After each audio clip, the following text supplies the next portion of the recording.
ఇల్లు మీ లైఫ్ని కాదు కంప్లీట్గా మాకంటూ ఒక కొత్త అద్భుతమైన యాక్టర్ని కూడా ఇండస్ట్రీకి ఇచ్చింది. అది కూడా మురళీధర్ గౌడ్ గారిది.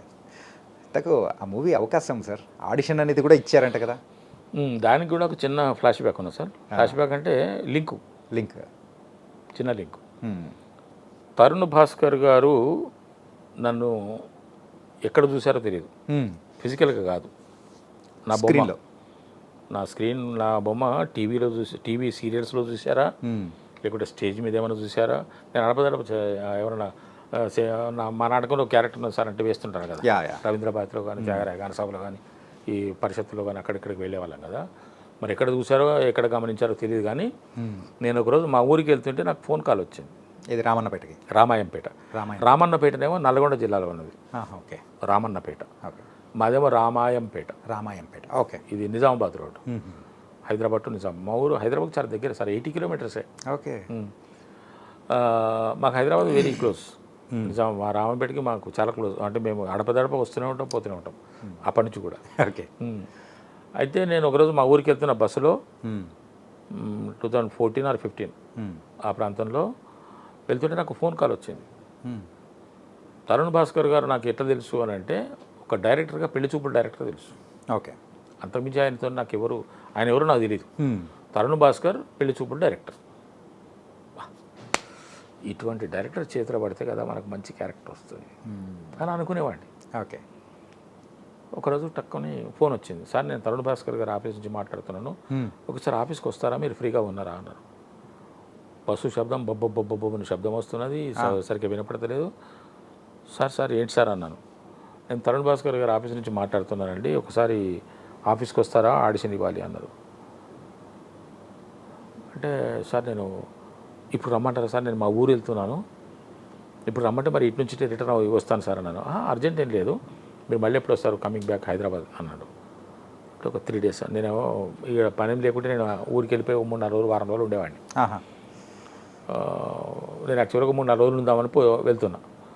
సార్ ఒక 3-4 చెప్పి నేను వాస్తవమే సార్, ఒక 3-4 days తర్వాత వద్దామనుకుంటున్నాను సార్, లేకుంటే మరి రమ్మంటే రేపు వచ్చేస్తా సార్ అని అన్నా. అంత అర్జెంట్ ఏం లేదండి, మీరు వచ్చినప్పుడే రండి, కానీ కాకపోతే ఒకసారి మీరు హైదరాబాద్ రాగానే నాకు ఒకసారి కాల్ చేయండి అన్నాడు. సరే అని చెప్పేసి పోయి 3-4 రోజుల తర్వాత 4 రోజులకు వద్దాం అనుకున్నాను. కొంచెం తొందరనే బ్యాక్ అయ్యాను.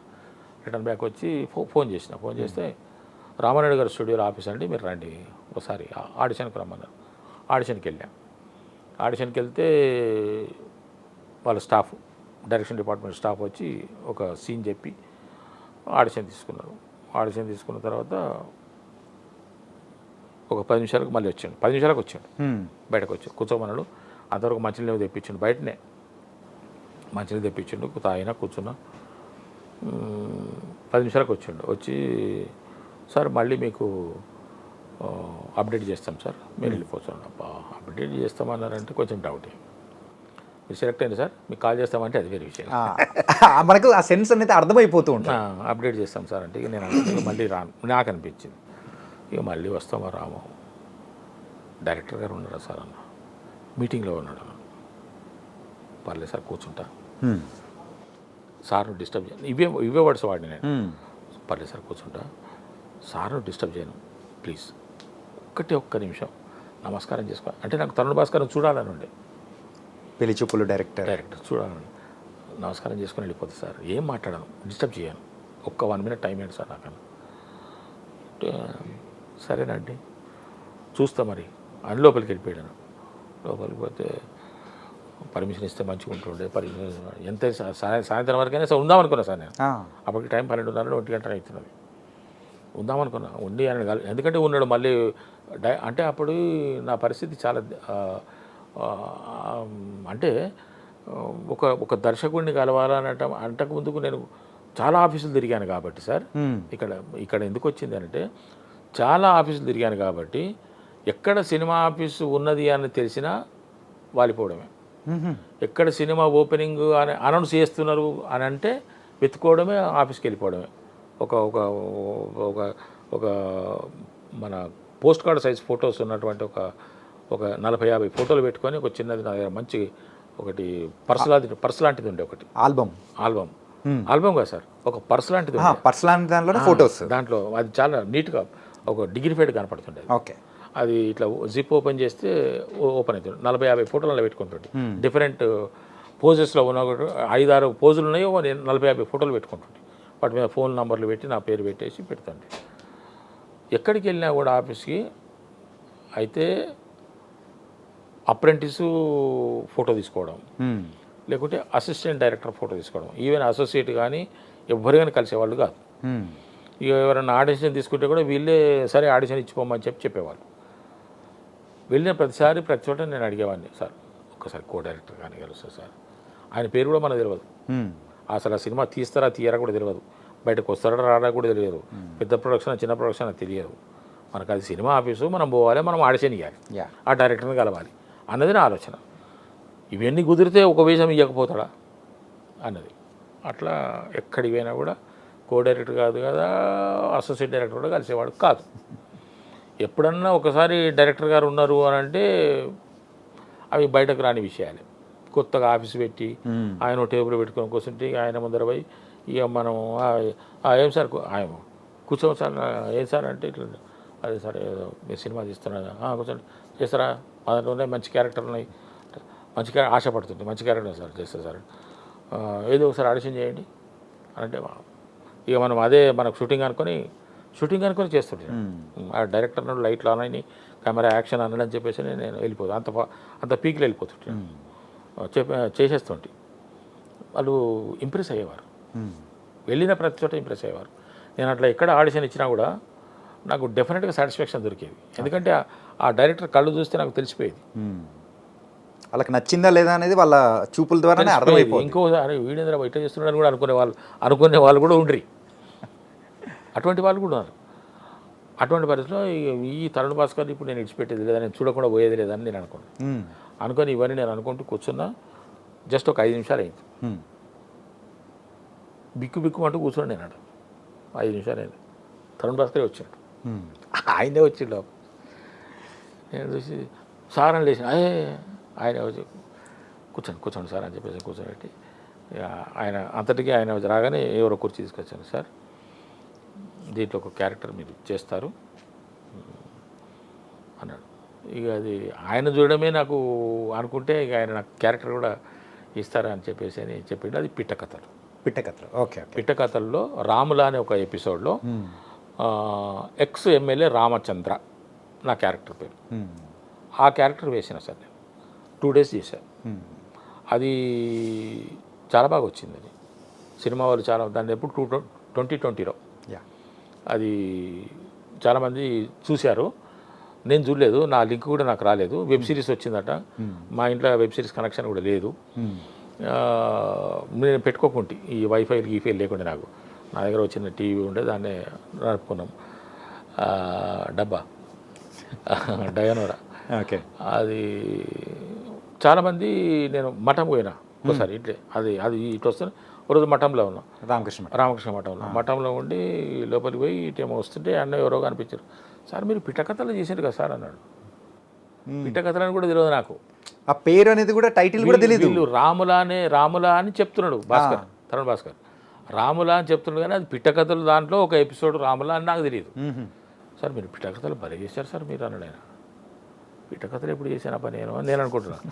నాకు ఈ సీరియల్స్ ఇంకా పోతున్నది, ఈ సీరియల్స్లో పిట్టకథ నేను ఎక్కడ చేసినాను పిట్టకథలు. మీరు ఆ పిల్లవాడిని జుట్టు పట్టుకొని కొడతారు చూడండి సార్, వాడిని అడుగుతారు కదా, భలే నచ్చింది సార్ నాకు అన్నాడు. అదే జుట్టు పట్టుకొని చేసిందంటే ఇది రాములా కదా అని నేను అనుకోవాలి. ఇక అతని ముందర బయటపడకుండా అట్లా సార్ అని చెప్పేసి అనుకున్నా. ఆ తర్వాత తెలిసింది నాకు ఇది వెబ్ సిరీస్, దాంట్లో మంచులక్ష్మి గారు ఇంకెవరెవరు చేశానని చెప్పి. ఆ విధంగా నేను తరుణ్ భాస్కర్ గారి పిట్టకథలు చేసి ఉన్నాను సార్. ఆ తర్వాత ఏం చేసిండు తరుణ్ భాస్కర్, ఎందుకో నా మీద ఒక రకమైనటువంటి ఆయనకు ఒక ఇంప్రెషన్ ఉన్నది. అది ఇంకా ముందు ఎంత పేలుతుందో తెలియదు, పేరుస్తాడు ఆయన నాకు తెలిసి, నేను అనుకుంటున్నా. అది నాకు చెప్తున్నది, నా మనసు చెప్తున్నది. ఎందుకంటే ఆ కీడకళలో చూస్తాంగా ఆ క్యారెక్టర్ మీకు ఉన్న దానిలో మీరు చేస్తున్న క్యారెక్టర్లో డిఫరెంట్ క్యారెక్టర్. ఆయన కొంచెం ఇప్పుడు వేరే పని మీద ఉన్నాడు. అయితే ఒక పేటీఎం యాడ్ ఒకటి చేస్తూ నన్ను పిలిపించాడు, దాంట్లో కూడా నాకు వేషం ఇచ్చాడు. ఇది అయిపోయిన తర్వాత ఇక్కడ వీళ్ళు ఇది ఆ పక్కన జరుగుతుంటే ఈ పక్కన వీళ్ళు డీజే టిల్లు కోసం వీళ్ళు ప్లాన్ చేసుకున్నారు. వీళ్ళు మొత్తం రెడీ అయిపోయింది, ready to shoot, go for shoot. అన్ని క్యారెక్టర్స్ వస్తున్నాయి, మదర్ అండ్ ఫాదర్ దొరుకుతున్నారు వీళ్ళకు. మదర్ అంటే సరే కానీ ఫాదర్ కావాలి వాళ్ళకి ఇంపార్టెంట్గా. ఎట్లా అని అనుకుంటున్న పరిస్థితుల్లో వాళ్ళు కొంతమందిని ఆడిషన్ చేసారు. వాళ్ళకు ఒక 3-4 గ్రేడ్స్ కావాలి వాళ్ళకు.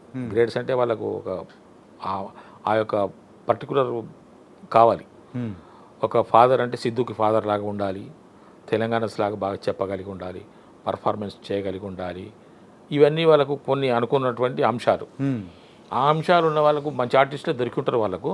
కానీ కొన్ని వాళ్ళకి ఎందుకో ఇంకా కావాలి అనుకున్న పరిస్థితుల్లో సిద్ధు గారు, మంచు లక్ష్మి గారు, తరుణ్ భాస్కర్ గారు ఎక్కడో ఒక చోట ఒక సమావేశంలో ఉన్న సందర్భంలో సిద్ధు తరుణ్ భాస్కర్ని అడిగినట్టు తెలిసింది నాకు.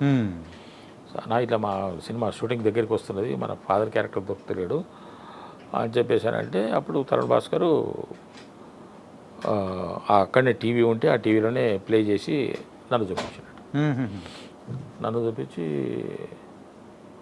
చూడు అంటే చూసి ఎట్లుంటాడు అని అడిగినట్టుండేమో, తీసుకోమని చెప్పినట్టుండే ఆయన. ఇక నా నెంబర్ తీసుకొని తరుణ్ భాస్కర్ దగ్గర నా నెంబర్ తీసుకొని నాకు ఫోన్ చేశారు. నాకు ఫోన్ చేస్తే అప్పుడు వాళ్ళు ఆడిషన్కి రమ్మంటే ఆడిషన్కి వెళ్ళాను. ఆడిషన్కి వెళ్తే వాళ్ళు 50% ఓకే చేసుకున్నట్టున్నారు. ఆ తర్వాత మళ్ళీ మేము కాల్ చేస్తాం సార్, మీరు ఈ 2-3 రోజులు ఎటైనా పోయేది బయటకి ఏమైనా పోతున్నారా ఎటైనా అంటే, లేదు సార్ ఇక్కడే ఉంటారు. ఒక 2-3 డేస్ తర్వాత మీకు కాల్ చేస్తామన్నారు. మళ్ళీ కాల్ వచ్చింది. కాల్ వస్తే వెళ్ళిన తర్వాత అప్పుడు నాకు అనుకోకుండా నాకు ఒక వేరే సినిమా వచ్చింది. అప్పుడే మంచి క్యారెక్టర్ దాంట్లో, మెయిన్ క్యారెక్టర్. ఏంటి సార్ మీ పరిస్థితి అని అడిగాను. నేను ఆ సినిమా అది ఇంకా రాలేదు సినిమా. అది సినిమా వస్తే బాగుంటుండే కానీ అది ఎందుకో రాలేదు. వస్తుందో రాదో కూడా తెలియదు. నేను ఒక సినిమా చేస్తున్నాను సార్, ఇట్లా ఫలానా నాకు డేట్లు కూడా ఇచ్చాను. నేను ఒక మెయిన్ క్యారెక్టర్ చేసింది, ఒక ఫుల్ టైం క్యారెక్టర్ చేసింది, ఫుల్ డేట్స్తో చేసింది కూడా ఆ సినిమానే. దానికి నాకు ఆల్రెడీ 10 రోజులు డేట్లు ఇచ్చున్నారు. ఆల్రెడీ నేను 15 రోజులు చేసి ఉన్నా, ఇంకా 10 రోజులు డేట్లు. నా జీవితంలో మొట్టమొదటిసారి అన్ని రోజులు చేస్తున్న సినిమా అది. ఇట్లా అరే మరి మన సినిమా కూడా అప్పుడే, ఈ సినిమా కూడా మీరు ఓకే అయితే 50 డేట్లు వస్తాయి అన్నారు. నేను దానికే ఇంపార్టెన్స్ ఇచ్చిన.